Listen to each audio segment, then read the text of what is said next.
خدا نے عمر صدیق نے جواب دیا ہے اگر تم میں غیرت و حمیت ہے آؤ ایک ایک بات کو بیان کر کے پھر اس کو رد کرو. قیامت کی صبح آ سکتی ہے تم رد کر سکتے نہیں. آؤ بیان کرو. تمہارے مذہب کے اندر جو گند لکھا ہے ہم بتاتے ہیں اور انتظامیہ ان کتابوں پر پابندی لگائے کہ جنہوں میں عصمت دری کا صدق لکھا ہوا ہے جس میں لکھا ہے کہ مردہ عورت کے ساتھ کارروائی کی جائے تو کوئی یاد نہیں. ہم بتائیں گے ابھی تو بات آتی ہے. میں نے کہا اچھا کہتے ہیں نہیں عقیدت مند بچاری عوام کہتے ہیں ابھی ہماری کتاب ہدایہ ہے. ہدایہ بزرگوں کے عقیدے مفتی جلال الدین امجدی کیا لکھا ان الہدایۃ کالقرآن ہدایہ قرآن کی طرح ہے. میں نے کہا سن میرا عقیدہ تورات زبور انجیل آسمان سے اتری ہے پر قرآن کی طرح نہیں. پر قرآن کی طرح نہیں. قرآن کی ایک سورت کی طرح نہیں. فاتحہ کی طرح نہیں ہے. میں نے ہدایہ کو کھول لیا. یہ ہدایہ کھول لی میں نے. قسیم صاحب کتابیں پکڑتے جائیں. یہ ہدایہ کھول گئی ہدایہ کھول گئی بھائی. کیا لکھا ہے صفحہ نمبر 298 جلد اس کی 4 صفحہ 298. میں نے اسے کھول لیا. میں نے کہا اچھا جی آپ کی کتاب ہے. کتاب کو میں نے پڑھنا شروع کر دیا.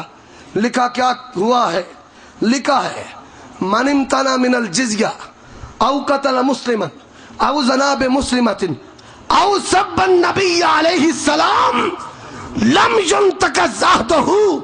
ڈوب کے مر جا. تیرے سامنے دو رستے ہیں یا بریلویت سے تائب ہو جا یا اس کتاب کو بیچ چراہے جلا دے اس میں سے الفاظ مقدسہ نکال کر. کیا لکھا ہوا ہے کہ کوئی ذمی نبی کو گالیاں دے اسے کچھ کہا نہیں جائے گا. سنو دنیا کے اندر ایک جماعت ہے اہل حدیث کی جماعت جو کہتی ہے ہو کوئی بیگانہ کوئی اپنا اگر پیغمبر کی توہین کرے گا اسے تختہ تار پہ لٹکایا جائے گا. ہم ان کے مفتیوں کی طرح نہیں کہ سلمان تاثیر گستاخ رسول کو قتل کیا گیا تو مفتی مکر گئے. تقریرہ کر کے تھے اور بولو تقریرہ کر کے اور ایک اٹھا چشتی اس نے جنازہ بھی پڑھا دیا. اور ہم نے کہا نہ کل مکرے ہیں نہ آج مکرے ہیں نہ آئندہ مکریں گے. نبی کا جو گستاخ ہے اس کی سزا تختہ ہے. نبی کے گستاخ کی سزا کیا ہے موت سزا ہے. ہم نہیں مکرے ہمیں کوئی ڈر نہیں. کیوں اور کچھ وہ ہیں جو چوریاں کھانے والے ہیں. ہم وہ ہیں جو پھندے کو چوم کر گلے میں ڈالنے والے ہیں. ہم ایسے نہیں ہیں. مال روڈ پر ہمارے بزرگ اور ان کے بزرگ بھی تھے. کہا لائن کراس کرو گے تو گولی ماریں گے. بڑے بڑے رہ گئے بڑے بڑے پیچھے مڑ کے دیکھتے تھے. آ جاؤ تاریخ پاکستان میں جرأت ملے گی تو اہل حدیث کی کہ شہید ملت نے اپنے سینے پہ ہاتھ مار کے کہا تھا آؤ. مولوی پیچھے ہٹ گئے اور اسے کسی نے اگر کراس کیا تھا تو شہید ملت اہل حدیث نے کیا تھا. حضرات میں نے کہا اچھا یہ ابن نجیم ابو حنیفہ ثانی وہ کیا کہتے ہیں کہتے ہیں دل تو کرتا ہے اس کو سزائے موت دی جائے. امام شافعی بھی یہی کہتے ہیں لیکن کریں کیا. کہتے ہیں ہم مقلد ہیں ہم پر ابو حنیفہ کی تقلید واجب ہے. لوگوں کیسا مذہب ہے نبی کی عزت ہاتھ سے جاتی ہے جائے ابو حنیفہ نہ جائے. اور ہمارا کیا عقیدہ ہے پوری دنیا جاتی ہے جائے دامن مصطفیٰ نہ جائے. ہمیں غیر مقلد کہو لا مذہب کہو انگریز کے دور کی پیداوار کہو اے اللہ تو گواہ ہو جا میری جماعت کے بچے سے لے کر بوڑھے تک اس نے وہی دین بیان کیا ہے جو تیرے نبیوں نے دیا ہے. نعرہ تکبیر عظمت مصطفیٰ جان مصطفیٰ مسلک حق اہل حدیث چرگو بدعت توحید و سنت توحید و سنت حضرات بیٹھا بھائی تیری مہربانی. حضرات ذرا توجہ کے ساتھ سنیے. قدوری گئی ہدایہ بھی کہتے نہیں. 2000 علماء نے فتاوی عالمگیری لکھی ہے. کتنے؟ 2000. میں نے کہا ٹھیک ہے, ہم نے بھی فتاوی عالمگیری کھول لی. بھائی 2000 بڑے بڑے 2000 علماء ہیں, خزانہ لگا ہے عالمگیر کا. پھر لکھی گئی ہے, میں نے اسے کھول لیا.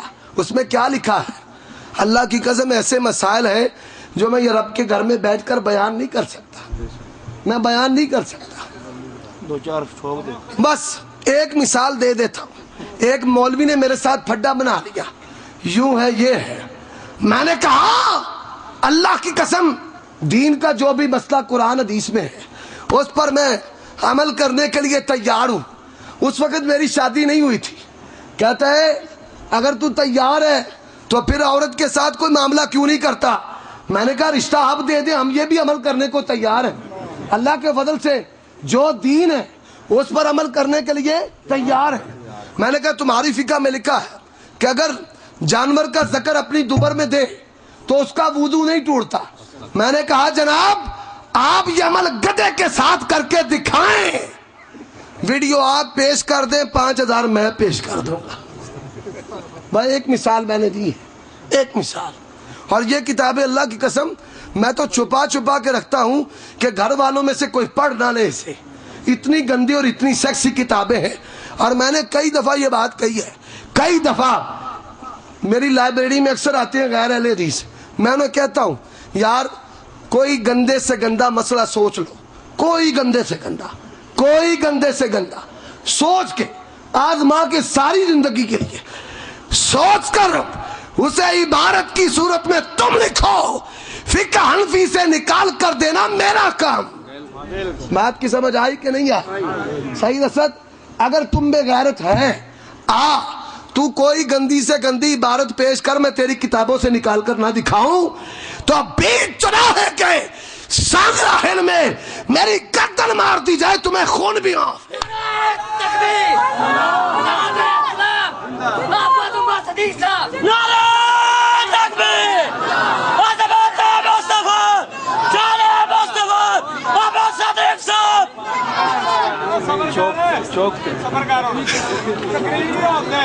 حضرات بات بھی ہونے دو. ابھی تو الحمدللہ ابتدا اشکر ہوتا ہے کیا, آگے آگے دیکھیے جی. ابھی تو فتاوی عالمگیری آئی, لکھا ہوا سانپوں سے ڈسوا دے کوئی حد نہیں, بچہ ڈوب کے مار دے کوئی حد نہیں, نقب لگائے کوئی حد نہیں, ڈھاکہ ڈالے کوئی حد نہیں, شراب پیے کوئی حد نہیں, مردہ کے ساتھ منہ کالا کرے کوئی حد نہیں, زرداری کو چھٹی ہے کوئی حد نہیں. میں نے جب فتاوی عالمگیری اور میری جماعت کے متوفا عالم دین, متبحر عالم دین خواجہ قاسم رحمت اللہ علیہ, انہوں نے لکھی فتاوی عالمگیری پر ایک نظر. جاؤ اگر تم میں جرأت و حمیت ہے دنیا کا کوئی مقلد اٹھے اس کتاب کا جواب لکھ کر بتائے کہ اس کتاب کا یہ جواب ہے. اس میں بتائے انہوں نے گندے گندے ان کے مسئلے کہ تم کہتے اس کو ملک پاکستان کا دستور بنایا جائے, اور جب تک اہل حدیث زندہ ہے اس ملک کا دستور اگر بنے گا تو کتاب و سنت بنے گا. حضرات فتاوی عالمگیری بھی چھوٹ گئی. کہتے نہیں, مدینے میں کتاب ایک لکھی گئی ہے گپ مار کے, گپوں کا مذہب ہے ان کا. کہتے ہیں مدینے میں لکھی گئی. میں نے کہا کون سی؟ کہتے ہیں در مختار. میں نے در مختار کو کھول لیا. میں نے کہا تمہارے مکتبہ امدادیہ سے چھپی ہے پاکستان سے, کتاب بھی تمہاری, مؤلف بھی تمہارا, مطبع بھی تمہارا, زبان میری ہے. میں نے اسے کھول لیا, تعارف اسی نے کروایا تھا. جب اسے کھولا تو کیا لکھا, مولوی میرا مسئلہ ہی گول کر گیا. میں نے یہاں مسئلہ بیان کچھ کیا, مولوی کام کچھ ڈال گیا. کیا کہتا ہے؟ کہتا ہے ہاں خون کے ساتھ لکھنا جائز ہے, اب بھی کہتا ہوں جائز ہے, اب بھی کہتا ہوں جائز ہے, اب بھی کہتا ہوں جائز ہے. میں نے یہ مسئلہ بیان نہیں کیا. میں نے کہا تمہاری در مختار میں لکھا ہے سورت فاتحہ کو پیشاب کے ساتھ لکھنا جائے. اگر تم میں جرت ہے آؤ اس عبارت کا جواب دو. کہتے ہیں اور بھی کتابیں ہیں نا, اور بھی ہیں. میں نے کہا جناب اور بتا دو.